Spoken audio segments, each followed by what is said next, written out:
منذ قليل كنت في الشارع مشوار. فوجئت بامرأة عجوزة، ست عجوزة غلبانة جدا جدا. كل ما كان في جسمها بينزل دم،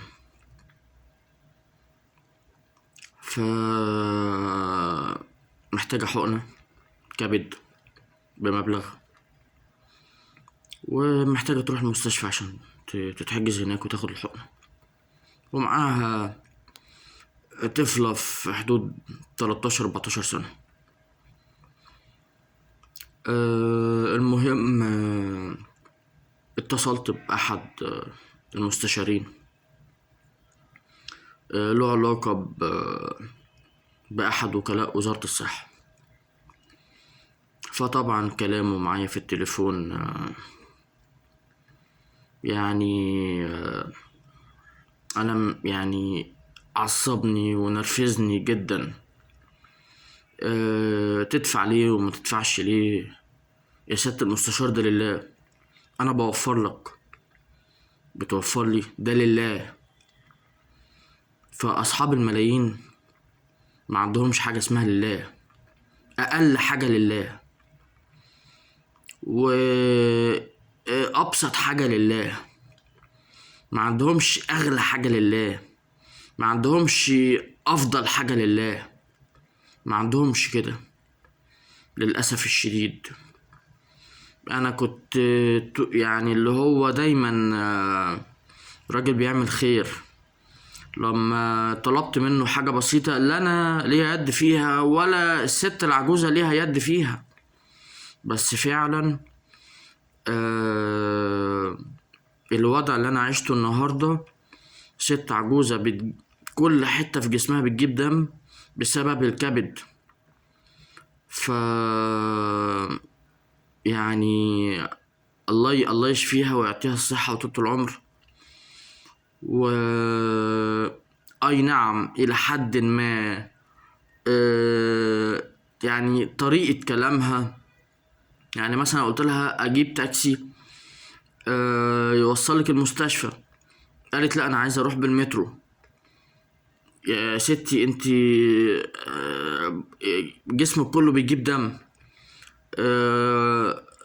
في شوية حاجات كده اللي هو تشكك الواحد، بس انت برضو بتعمل لله.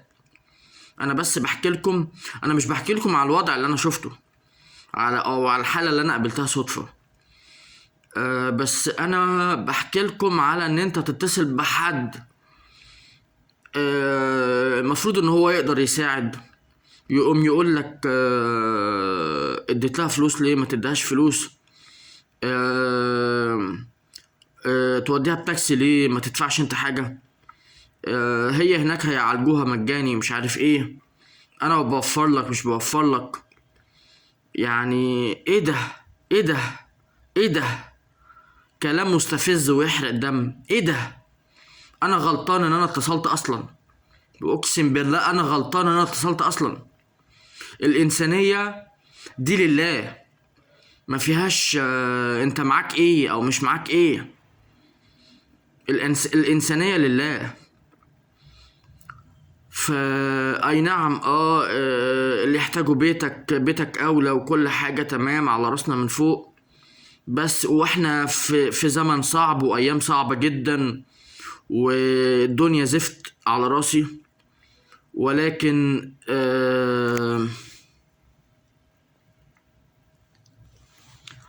اللي انا عايز اقوله ان اي حد يقول لك انا اقدر اساعد واعمل واسوي ومش عارف ايه وايه وايه وايه وايه، ماشي، وعلاقات و انت بتشوف حاجات وبتسمع مواقف، انما لما تلجأ له وتلاقيه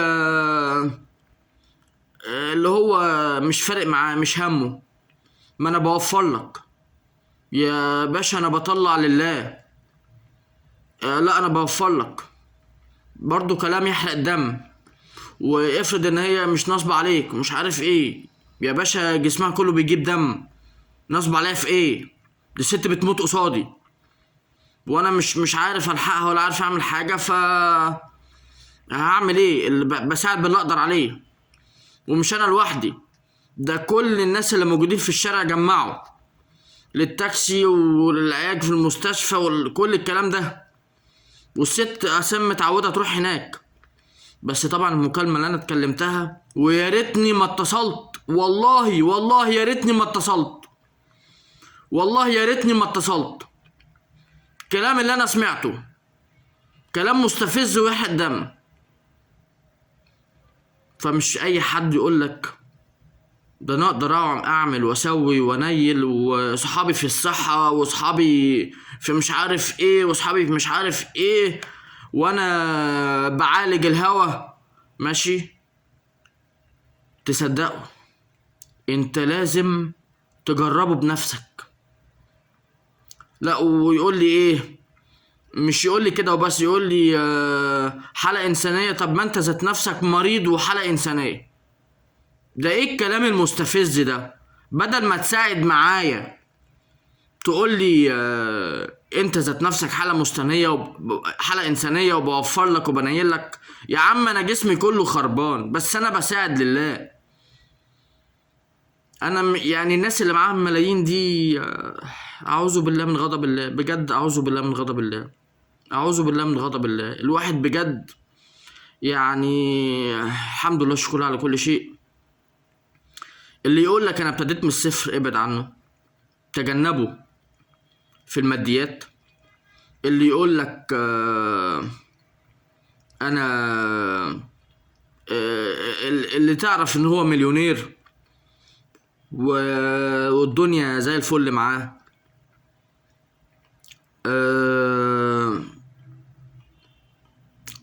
ولكن هو اصلا كان جعان.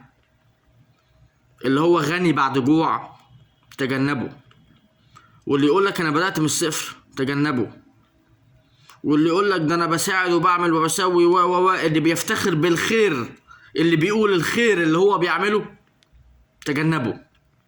لان انت لو طلبت، لو حصل موقف وطلبت منه حاجة مش هتلاقيه، وهيقف يفضل يلومك ويقول لك كلام جارح ويستفزك، كلام ملوش لازمة.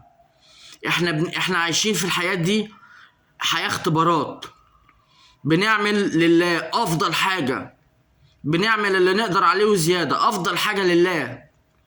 حتى لو مثلا هندفع فلوس مش هتروح لله، هتروح لحاجة تانية حتى لو حرام، بس انت نيتك لله.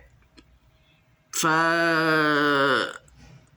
ربنا يعدلها يا رب، ويهدي الجميع،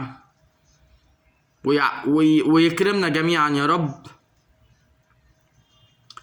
وما تتأخرش عن اي حاجة لله.